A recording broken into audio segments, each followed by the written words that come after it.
समझते हैं कि सही किया है? बीजेपी और देश के प्रधानमंत्री की सरकार को, नरेंद्र मोदी और उनकी सरकार को 10 दिन लग गए। 10 दिन के बाद उनको ये ख्याल आया कि उनके नेशनल स्पोक्स पर्सन, जो उनके नेशनल एग्जीक्यूटिव कमेटी के मेंबर भी हैं, उन्होंने कुछ ऐसा बात कह दी टाइम्स नाउ के टीवी चैनल पर, जिससे मुसलमानों को, उनके जज्बात को, उनको दिली ठेस हुई। 10 दिन के बाद कैसे ख्याल आया प्रधानमंत्री को, जबकि हर प्राइम टाइम शो लोग बोलते हैं, प्रधानमंत्री खुद बैठकर देखते हैं। तो 10 दिन के बाद बीजेपी रिएक्ट करती है, और कब रिएक्ट करती है?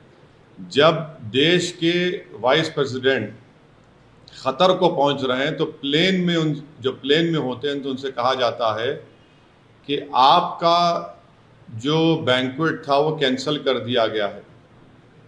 तो जब देश के वाइस प्रेसिडेंट ख़तर में होते हैं, ख़तर की सरकार हमारे देश के एम्बेसडर को बुलाकर उनसे कहती है कि आप माफ़ी चाहें, क्योंकि बीजेपी के एक स्पोक्स पर्सन ने प्रॉफिट मोहम्मद सल्लल्लाहु अलैहि वसल्लम की शान में बकवास बकी है, झूठ बका है। तो उसके बाद आप देखते हैं कि फ़ौरन बीजेपी हरकत में आती है और बीजेपी अपने नेशनल स्पोक्स पर्सन के ख़िलाफ़ उसको सस्पेंड करती है। मैं देश के प्रधानमंत्री को, जब भिवंडी में मैं जनसभा को एड्रेस कर रहा था, उस वक्त भी प्रधानमंत्री से अपील किया कि आप देश के प्रधानमंत्री हैं, आप अपने नेशनल स्पोक्स पर्सन के खिलाफ एक्शन लीजिए। ये गलत कहा उन्होंने, मगर देश के प्रधानमंत्री टस से मस नहीं हुए। और 10 दिन के बाद, क्योंकि गल्फ कंट्रीज में ये मसला बहुत बड़ा हो चुका था, इसलिए हालत मजबूरी में देश के प्रधानमंत्री ने अपने नेशनल स्पोक्स पर्सन के खिलाफ एक्शन लिया। ये सरासर गलत है। गलत इसलिए है क्योंकि एक्शन तो आपको 10 दिन पहले लेना था। जब मैं बहैसियत एक भारत के इंडियन सिटीजन के, मेरा मज़हब मुसलमान, मैं मुसलमान हूँ, हम आपसे अपील कर रहे हैं, डिमांड कर रहे हैं कि आप एक्शन लीजिए। अब एक्शन नहीं लेते आप, क्यों एक्शन नहीं लिया आप बताइए देश के प्रधानमंत्री? क्या असदुद्दीन ओवैसी का डिमांड, क्या असदुद्दीन ओवैसी की आवाज फॉरेन कंट्री के लीडर से कम है क्या? आप मेरे प्रधानमंत्री हैं, आपको मेरी बात सुननी चाहिए। आप फॉरेन कंट्रीज के लीडर्स को खुश करना चाहते हैं, आप उनकी तकलीफ को समझते, हमारी तकलीफ को नहीं समझते। आप कौन समझेगा हमारी दिली तकलीफ को? और तीसरी बात यह है कि ये हमारे एम्बेसडर ख़तर के, वो कब से स्पोक्स पर्सन बन गए बीजेपी के? वो कब से कहना शुरू कर दिए फ्रिंज एलिमेंट? वो क्या, ये भारत की जो हमारे जो एमईए का डिपार्टमेंट है, चाइना की तरह अलग है ना। चाइना में तो जो एम्बेसडर होता है वो सीपीपी पार्टी का मेंबर होता है। ये कब से हो गया कि एम्बेसडर अब बीजेपी का मेंबर हो चुका है क्या? एम्बेसडर होता है, एमईए के मातहत आता है। ऐसा दिख रहा है कि चाइना का सीपीपी का model Narendra Modi foreign ministry में एक्सटर्नल इंप्लीमेंट कर रहे हैं। फ्रिंज कैसा होगा बताइए? नेशनल स्पोक्स पर्सन है, फ्रिंज कब से हो गया? और पांचवी बात, ये फ्रिंज खुद मेन स्ट्रीम है, फ्रिंज खुद मेन स्ट्रीम है। छठी बात यह है कि हमारे देश के जो नागरिक इन गल्फ कंट्रीज में रहते हैं, वो 34,20,000 के करीब रहते हैं। यूएई में खुद 34,20,000, सऊदी अरेबिया में 25 लाख, यूनाइटेड स्टेट्स में 12,80,000, कुवैत में 10,29,000, ओमान में 7 लाख, कतर में 7.5 लाख, नेपाल में 5 लाख, यूनाइटेड किंगडम में 3-3.5 लाख करीब, सिंगापुर में 3.5 लाख, बहरीन में 3,23,000, और जितने टॉप 10 NRI डेस्टिनेशन है उसमें 6 के 6 ये गल्फ कंट्रीज में है। अगर ये गल्फ कंट्रीज में इंडियंस के खिलाफ हॉस्टिलिटी बढ़ जाएगी तो क्या होगा? अगर ये लोग हॉस्टिलिटी शुरू कर देंगे और हेट वायलेंस वहां पर शुरू हो जाएगा इंडियंस के ऊपर, तो कौन जिम्मेदार है? प्रधानमंत्री जी बताइए। और देश को 55% रेमिटेंस यही कंट्री से आता है जिसका मैंने भी नाम लिया। क्या कर रहे हैं? कौन सी फॉरेन पॉलिसी है प्रधानमंत्री जी आपकी? 56 इंच की सीना की फॉरेन पॉलिसी। आपने देश की फॉरेन पॉलिसी को बर्बाद कर दिया। जो डोमेस्टिक हेट पॉलिटिक्स है वो फॉरेन पॉलिसी को आप कन्वर्ट कर दिए उसको, और उसका खैमियाजा हम देख रहे हैं कि कभी ऐसा नहीं हुआ कि देश के एम्बेसडर्स को कंट्रीज बुलाकर कह रहे हैं कि आपने गलत कहा, डिमार्च दे रहे हैं कि आप माफी चाहिए, आप माफी चाहिए। ईरान के फॉरेन मिनिस्टर आइंदा हफ्ते आने वाले हैं। ईरान हमारे देश के एम्बेसडर को बुलाकर बोलता है कि आपने प्रॉफेट मोहम्मद सल्लल्लाहु अलैहि वसल्लम की इंसल्ट की है, माफी चाहिए। वाइस प्रेसिडेंट खतर में है, उनकी खतर मौजूदगी में एम्बेसडर को बुलाकर कहा जाता है इतनी बड़ी बेइज्जती भारत की। कौन सी फॉरेन पॉलिसी है? और मैं फॉरेन मिनिस्टर से पूछना चाह रहा हूं, India's internal matters now what is this, please tell us, बताइए। हमारा देश का अंदरूनी मामला आप सब जगह बोलते हैं जयशंकर साहब, ये कौन सा इंटरनल मैटर हो गया अब? ये इस तरह के बयानात देकर 10 दिन तक खामोश बैठकर और भारत के मुसलमानों को उनकी आवाज को नहीं सुनना प्रधानमंत्री की, ये प्रधानमंत्री भारत के मुसलमानों की नहीं बल्कि भारत के शहरियों की बेइज्जती कर रहे हैं। हम 10 दिन से पुकार रहे हैं, FIR रजिस्टर करा रहे हैं कि एक्शन लीजिए, मगर आप अब एक्शन किस पे लेते? कानपुर पे एक्शन लेते जहां पर 34 मुसलमानों पर NSA लग गया, और आपकी स्पोक्स पर्सन आराम से अपने घर में बैठी है, कोई उन पर एक्शन नहीं लेगा। अगर आज कोई फेसबुक पोस्ट पर या ट्विटर पर देश के प्रधानमंत्री के बारे में अनाप शनाप बक दे तो 24 घंटे के अंदर उसको अरेस्ट कर लिया जाता है, जेल में डाल दिया जाता है।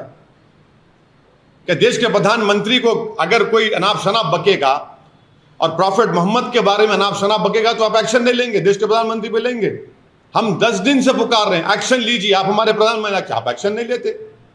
और सातवीं बात यह है कि इसका मुझे जो एप्रीहेंशन है, अगर कल इजिप्ट, सऊदी अरेबिया कुछ अगर वो अपनी पॉलिसी में तब्दील करते और ये कहेंगे कि नहीं सुएज कनाल से इंडिया के गुड्स नहीं गुजर सकते, कौन जिम्मेदार है प्रधानमंत्री इसका बताइए। सातवीं बात, क्या यह बात सच नहीं है कि किंगडम ऑफ सऊदी अरेबिया ने जो भारत को ऑयल बेचता है $2 से उस ऑयल को बढ़ाकर $6 कर दिया? और बोलिए ज्ञानवापी, और बोलिए गालियां दीजिए मुसलमानों को, इस्लाम को। अब ये $2 से $6 कर दिया है, और प्रधानमंत्री बताना पड़ेगा देश को, अमेरिका को रेट नहीं बढ़ा, सऊदी अरेबिया ने ऑयल बेच वही रेट पे बेच रहे हैं। भारत को $2 से $6 कर दिए। प्रधानमंत्री कौन सी फॉरेन पॉलिसी आपकी? आठवीं बात यह है कि बीजेपी, ये इनके हरकतों से बीजेपी डेलिबरेटली अपने लोगों को बोलती है जाकर गाली दो, हेट की जो स्पीचेस हैं वो करते रहो, नफरत पैदा करो मुसलमानों के ताल्लुक से देश में। और जब मामला गर्म हो जाता है बीजेपी फौरन बोलती है नहीं हम तो माफी चाहते हैं, इनको हटा दिया हमने। क्या सस्पेंशन कोई वजह, अरेस्ट क्यों नहीं किया जाता आपके स्पोक्स पर्सन को? क्या 295 153 IPC नहीं है क्या? वो सिर्फ खाली प्रधानमंत्री के खिलाफ बोले तो होगा? और जो स्पोक्स पर्सन को सस्पेंड करें वो अपना वीडियो जारी करके वो कहती हैं कि मुझसे तो देश के होम मिनिस्टर ने बात की, बीजेपी के बड़े बड़े नेताओं ने मुझसे बातचीत की और कहा कि हिम्मत मत हारो, तुमने सही कहा। तो प्रधानमंत्री पूरी विश्व को यह स्टेटमेंट दे रहे हैं कि आप मुसलमानों को प्रॉफेट मोहम्मद के बारे में अनाप शनाप बकते रहिए, हम कुछ नहीं बोलेंगे। हाँ, अगर कुछ बाहर कुछ हो गया तो जब हमको तकलीफ होगी। भारत के मुसलमान को क्यों नहीं सुनते प्रधानमंत्री? आखिर क्या मेरी वैल्यू कम है देश के प्रधानमंत्री एक फॉरेन कंट्री के लीडर से? मैं पुकार कर कह रहा हूं FIR रजिस्टर हो रहे हैं, मगर आप नहीं सुनना चाहते। और आखिरी बात यह है कि अब हम देख चुके हैं कि इसका बहुत बड़ा इकोनॉमिक खमियाजा भी भुगतना पड़ेगा, क्योंकि देश के प्रधानमंत्री इसके जिम्मेदार होंगे। हम ये डिमांड करते हैं कि सिर्फ सस्पेंशन नहीं, बल्कि उस नेशनल स्पोक्स पर्सन को इमीडिएटली अरेस्ट किया जाना चाहिए। अरेस्ट क्यों नहीं किया जाता? कानपुर में गड़बड़ हुई तो 35 लोगों पर NSA लग जाता है। वो गड़बड़ नहीं होती अगर आप एक्शन ले लेते हैं अपने नेशनल स्पोक्स पर्सन के ऊपर। और आप हमको, ये तो RSS की आइडियोलॉजी शुरू से रही कि भारत का मुसलमान, अरे हमको क्या करना है इन फॉरेन कंट्रीज से? मगर आपने खुद इन लोगों को एनकरेज किया, आप खुद इनको अपनी छत्रोछाया में रखते हैं, और इसीलिए हम आज देख रहे हैं कि हमारी फॉरेन पॉलिसी टैटर्स में है और हमारी बेइज्जती पूरे विश्व में हो रही है। अमेरिका ने रिपोर्ट पेश कर दी अपनी रिलीजियस फ्रीडम की। कंट्री ऑफ कंसर्न में 3 साल से भारत आ रहा है। कौन सी फॉरेन पॉलिसी बताइए आपकी? सब कह रहे हैं, मगर आप रुकना नहीं चाहते देश के प्रधानमंत्री, और बोलते फ्रिंज। कहां का फ्रिंज है? नेशनल स्पोक्स पर्सन फ्रिंज होता है क्या? बताइए आप। 10 दिन के बाद आप रिएक्ट करते हैं, और हम पुकार रहे हैं, कह रहे हैं कि एक्शन लीजिए, नहीं लेंगे आप। और 10 दिन के बाद क्योंकि फॉरेन कंट्रीज में गड़बड़ होना शुरू हो गई तो आप फौरन रिएक्ट करते हैं। इस स्पोक्स पर्सन को अरेस्ट करना चाहिए, उनको जेल को जाना चाहिए, उनके ऊपर जो FIR रजिस्टर किए, ये गवर्नमेंट के इंसाफ का तकाजा है। सिर्फ आप लेटर लिख कर दे देंगे कि आपने पार्टी का पोजीशन ये था, 10 दिन के बाद आपको ये ख्याल आया कि आपके व्यूज पार्टी के पोजीशन से कॉन्ट्री हैं। 10 दिन तक क्या आप सो रहे थे क्या? हमारी तकलीफ आप महसूस नहीं करेंगे? खतर में होगा, ईरान बोलेगा, मस्कत बोलेगा, सऊदी अरेबिया बोलेगा, तो आप हरकत में आएंगे। और देश के प्रधानमंत्री को मैं याद दिलाना चाह रहा हूं कि आपने दिसंबर में जब CAA का कानून पास किया, आपने एक स्टेटमेंट दिया था। आपने कहा था कि मुस्लिम कंट्रीज मुझे बहुत चाहते हैं, तो मुसलमान क्यों डरेंगे भारत के? देश के प्रधानमंत्री, हम भारत के हैं, हम आपसे पूछ रहे हैं आप क्यों हरकत में नहीं आए हमारे इस डिमांड को? मगर 10 दिन तक आप खामोश बैठे। इससे साफ जाहिर हो रहा था कि आपने कहा कि बोलते रहो बेटा, अगर कुछ होगा तो हम तुमको सस्पेंड कर देंगे। सर, आपने बोला कि हमें दूसरे देश से क्या मतलब है, अपने देश से मतलब है। वहीं आपको एग्जांपल दे रहे हैं कि इंडिया ने तेल का रेट बढ़ा, बिल्कुल बढ़ाया है। तो क्या क्या ये फॉरेन पॉलिसी नाकामी नहीं है? क्या भारत अमेरिका से कम है? नहीं, आप सारी दुनिया में, आप नहीं सुनिए, हम सारी दुनिया में जाकर बोलते हैं हम नहीं सुनेंगे, इनको नहीं सुनेंगे, उनको नहीं सुनेंगे। $2 से $6 कर दिया है सऊदी अरेबिया भारत का तेल। सिर्फ इसी वजह से हो सकता है, हो सकता है। ब्लूमबर्ग का आर्टिकल पढ़िए आप, उसमें लिखा गया है कि $2 से $6 कर दिया गया है। अमेरिका को $2 पे, उसी रेट पर, पुराने रेट पर सऊदी अरेबिया बेच रहा है।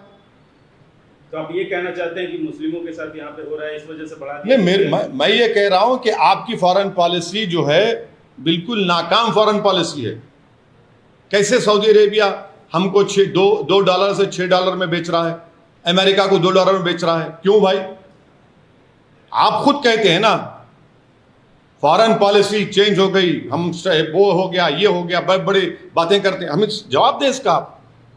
सर, आप कह रहे हैं कि कंट्री ऑफ कंसर्न में इंडिया का नाम है, तो वो सिर्फ इस वजह से है कि यहाँ की सरकार वैसे कर रही है कि जो डिफरेंट कम्युनिटीज हैं उनके जिम्मेदार?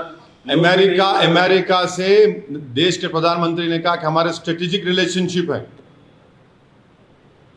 अटूट ताल्लुकात हमारे हैं। ये अटूट ताल्लुकात हैं आपके कि 3 साल से इंडिया को कंट्री ऑफ कंसर्न में डाल रहे हैं, 3 साल से। और उसकी वजह आप क्या समझते हैं, क्या है? ये तो सरकार को बताना पड़ेगा। तो आप सरकार को दोष? अरे सरकार, बिल्कुल सरकार को दोष दे रहा हूं। कम्युनिटीज रह रही हैं, मैं देखिए जो कुछ भारत में हो रहा है, क्या आप समझ रहे दुनिया को नहीं मालूम? क्या ये नॉर्थ कोरिया है कि जहां पर सब चीज बंद है? क्या चाइना है कि वहां पर जो कहीं हो रहा है चाइना में, बाद में मालूम होता विश्व को 2-3 दिन। ये तो भारत में सब देख रहे हैं, दुनिया देख रही है। 10 दिन से आप खामोश क्यों बैठे इस मामले में? पाकिस्तान के प्रधानमंत्री सुनिए, 10 दिन से देश के प्रधानमंत्री खामोश क्यों बैठे? 10 दिन के बाद आप क्यों रिएक्ट करें, बताओ हमको। 24 घंटे में क्यों रिएक्ट नहीं किया? 48 घंटे में क्यों नहीं किया? 3 दिन में, 4 दिन में, 5 दिन में, 6 दिन में, 7 दिन में, 8वें दिन, 9वें दिन, 10वें दिन करते हैं आप क्यों? 10 दिन में क्या हो गया बताइए आप? अचानक क्या हो गया 10 दिन में? यही तो हम कह रहे हैं कि एज एन इंडियन हम पुकार रहे हैं कि आपकी national spokes person times now के चैनल पर जाकर प्राइम टाइम में रसूल अल्लाह सल्लल्लाहु अलैहि वसल्लम की शान में गुस्ताखी की, बकवास, अनाप शनाप बका, माने जिस चीज हमारे को सबसे ज्यादा प्यारी है हमारे दीन में, आप उन्हीं के बारे में अनाप शनाप बकते हैं और 10 दिन के बाद प्रधानमंत्री कहेंगे। सर, पाकिस्तान के प्रधानमंत्री ने भी इस मुद्दे पर रिएक्ट किया है। पाकिस्तान ने चाद अफेयर को समन किया। वो पाकिस्तान का जवाब MEA देगा, पाकिस्तान के लोग देंगे। मेरे मुझसे क्यों पूछ रहे आप? एक्शन लिए ना सर, फिर भी रोना चाह रही है, मुझे थोड़े लोग बोल रहे हैं। क्या एक्शन लिए? सस्पेंशन किया ना सर। क्या सस्पेंशन किया? सस्पेंशन है, सस्पेंड फिर तो आप सस्पेंड कर देना था कानपुर के बच्चों को भी। क्यों अरेस्ट करे उनको? आप क्यों अरेस्ट करे? केस बुक करके छोड़ देना था, अरेस्ट नहीं करना था। फिर कौन सा किया इस सस्पेंशन को आप एक्शन बोलते? आंख में धूल झोंक रहे आप लोग, बेवकूफ बना रहे। पार्टी से सस्पेंड किया। क्या पार्टी से सस्पेंड करे? गिरफ्तार करना चाहिए। अगर वो गलती की है, आप मान रहे हैं कि उन्होंने एक रिलीजन के, क्या लिखा आपने उसमें, clear violation of your rule 10A of constitution of the BJP, contrary to party's position, the contrary to party's position, तो आप केस बुक करिए। केस ऑलरेडी है, जेल को भिजाइए उनको।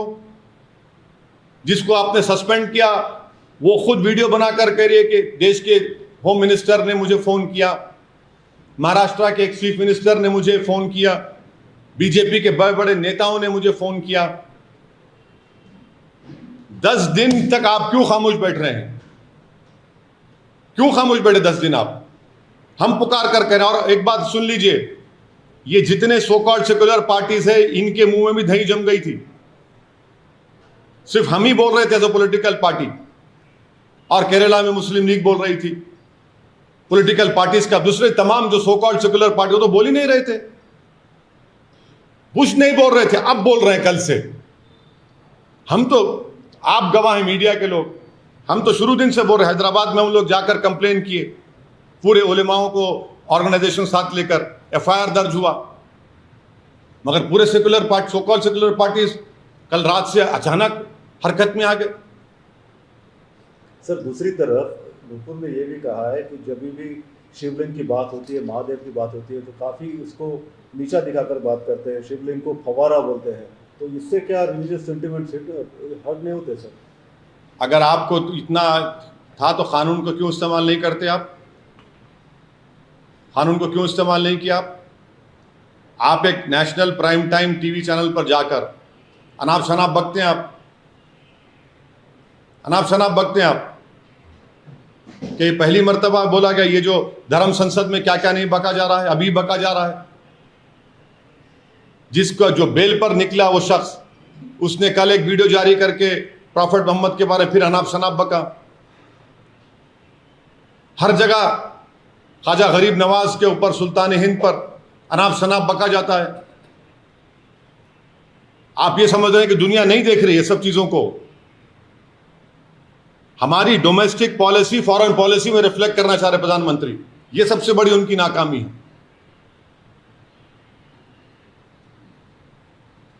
सर, जानवापी वाले मसले पे जो मोहन भागवत साहब ने बोला, उस पर आपका क्या? तो बोल दिया हूं ना मैं तो उस बारे में। आप लोग, आपको बोल चुका हूं, आप लोगों को सबको बोल चुका हूं, आपको सबको बोल चुका हूं। वो तो एक इंसिडेंटरी स्पीच थी उनकी। उनको एक खपत आ रही है कि भारत के मुसलमान के पूर्वज हिंदू थे, तो फिर क्या मोहन भागवत साहब के पूर्वज बुद्धिस्ट थे क्या? क्या बात है? आक्रमण से इस्लाम आया, झूठ। प्रॉफेट मोहम्मद की जिंदगी में खुद केरल में मस्जिद बन चुकी थी, और देश के प्रधानमंत्री जब सऊदी अरब गए तो वहां के बादशाह को उस मस्जिद का रेप्लिका दिया। तो झूठ कौन और सच कौन बोल रहा है? आप कह रहे हैं कि आरएसएस के सरसंचालक की बात पर मैं भरोसा करूं? देश के प्रधानमंत्री कॉन्स्टिट्यूशनल हेड है, उनको बोलना चाहिए कि 91 एक्ट पर वो कायम है नहीं है, उनकी सरकार को कायम रहना चाहिए। और जितने पटिशनर्स जो गए हैं कोर्ट में, क्या उनका ताल्लुक संघ से नहीं है? किसकी आंखों में धूल झोंक रहे हैं आप? उनका ताल्लुक संघ से है, 100% उनका कनेक्शन संघ से है।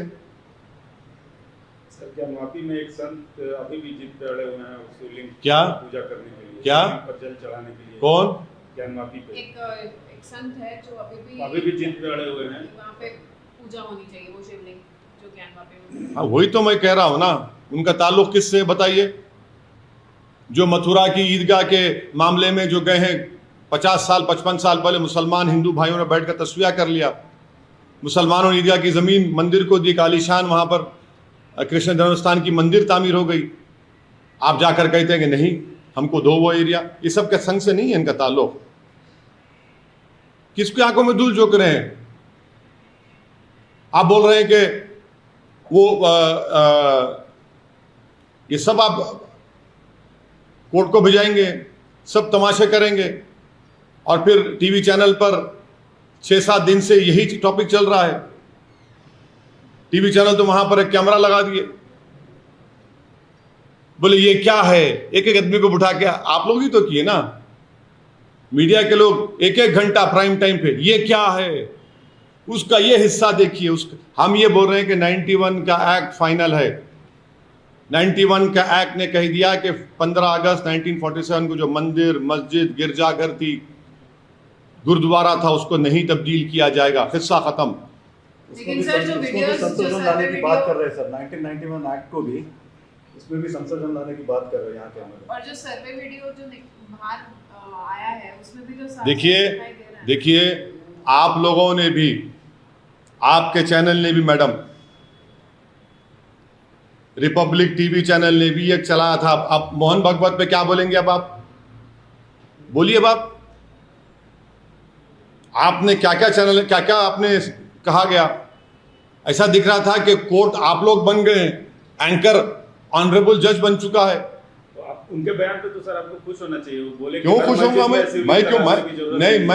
मैं आरएसएस से मेरा आइडियोलॉजिकल डिफरेंस है और रहेगा इंशाअल्लाह ताला। अगर सच बोल रहे हैं तो कोई इसको अच्छी बात बोल रहे हैं, हर जगह तलाशी की जरूरत सुनिए, आप सच की बात कर रहे हैं, आप लोग पढ़ते नहीं है।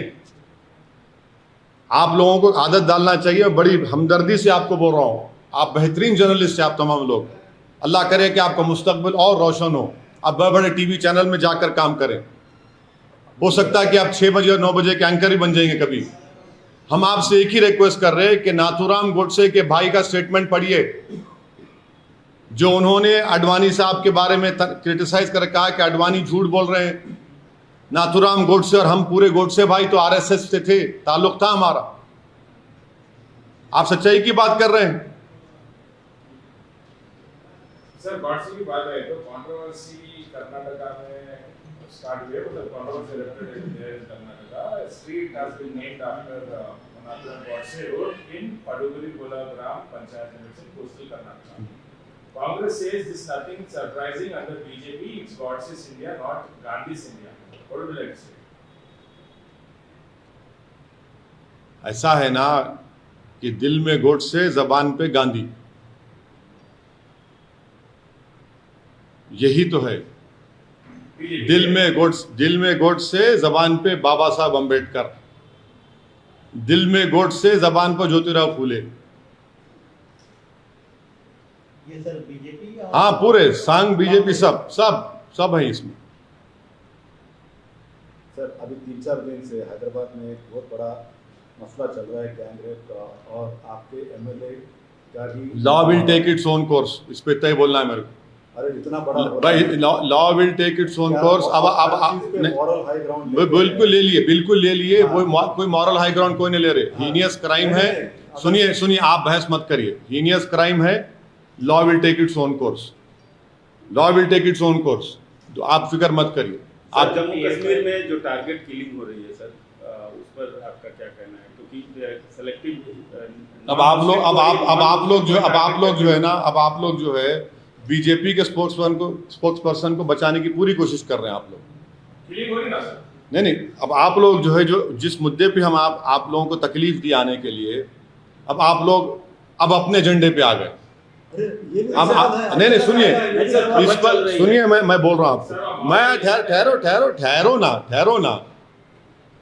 इस पर हम बोल चुके हैं, कश्मीरी पंडित के कत्ल के ऊपर, बैंक के मैनेजर के कत्ल पे बोल चुका हूं, स्कूल की टीचर पर बोल चुका हूं। आप लोगों के पास मेरा वो वीडियो है, मगर बीजेपी के स्पोक्स पर्सन से तवज्जो हटाना अब आप लोगों का एजेंडा हो सकता है। आप मुझे तो मत इस्तेमाल करिए उसमें, अब मुझे इस्तेमाल मत करिए। आपको दिया गया है पूरा नोट रिपोर्ट दी गई आप लोगों को बोलने के लिए। अब आप पूछते रहो। मैं देश के पसंद नहीं है उसके ऊपर, मैं देश के प्रधानमंत्री से सिर्फ यही डिमांड करूंगा कि नेशनल स्पोक्स पर्सन को अरेस्ट किया जाए। नेशनल सुनिए, और कानपुर में एनएसए लगाए। आप यहां पर क्या कर रहे हैं भाई? यहां पर क्या कर रहे हैं आप? क्या सस्पेंशन पनिशमेंट है? 10 दिन से खामोश थी बीजेपी। पूरे विश्व में देश की बदनामी हो रही है कि वाइस प्रेसिडेंट ऑफ इंडिया हमारे उस कंट्री में और एम्बेसडर को बुलाया जाता है, जो डिप्लोमेटिक लैंग्वेज में कहते हैं डिमार्शे दिया जाता है उनको, और एम्बेसडर साहब स्टेटमेंट देते हैं। कैसे देते हैं स्टेटमेंट? वो फ्रिंज है। अरे आप बीजेपी के नहीं है, आप मिनिस्ट्री ऑफ एक्सटर्नल अफेयर्स से आपका ताल्लुक है। ये क्या सीपीपी का एक मॉडल हो गया क्या यहां पर भारत में? सभी मामलों में ऐसा क्यों नहीं सोचते कि law will take its own course? ये एक ही मामले में लॉ विल सुनिए, अब आप बोल दिए ना, लगा क्यों नहीं केसेस एफआईआर के, जेल को क्यों नहीं भिजा रहे? फिर उसको अरेस्ट क्यों नहीं कर रहे? अरे जेल को क्यों नहीं भिजा रहे भाई? आप जब सस्पेंड कर रहे हैं किसी को पार्टी से, तो आप मान रहे ना गलती की, तो फिर गलती करे तो फिर केस क्यों नहीं बुक होता? हाँ ठीक है, चलो वो तो आप यही दिखाना चाह रहे। फिर ये जो स्टेटमेंट दिए फ्रिंज है, फुला है, हाँ? Law will not take its own course because the law is being stopped by the ruling party of India. Law is selectively being used only against dissenters, only against Muslims and Dalits. NSA लग जाता है पत्थर फेंकने वालों पर, so called पत्थर फेंकने वालों पर। कल बदायूं में एक मुसलमान को गोश्त की स्मगलिंग पर उसके रेक्टम में रॉड घुसड़ दिया गया, रेक्टम में, और एक पुलिस वाला सस्पेंड नहीं होता, 307 उसके ऊपर बुक नहीं होता। जिस स्टेट से प्रधानमंत्री एमपी हैं वहां के उस प्रदेश में होता है ये। क्यों? मुसलमान है, आप उसके रेक्टम में रॉड डाल देते हैं, और उसका वालिद जो है वो खबर खोद के पैसे कमाता। दिल्ली को अस्पताल ले गए, पैसे नहीं तो वापस लेकर आया बदायूं को। वो कौन से इंसाफ की बात कर रहे हैं आप लोग?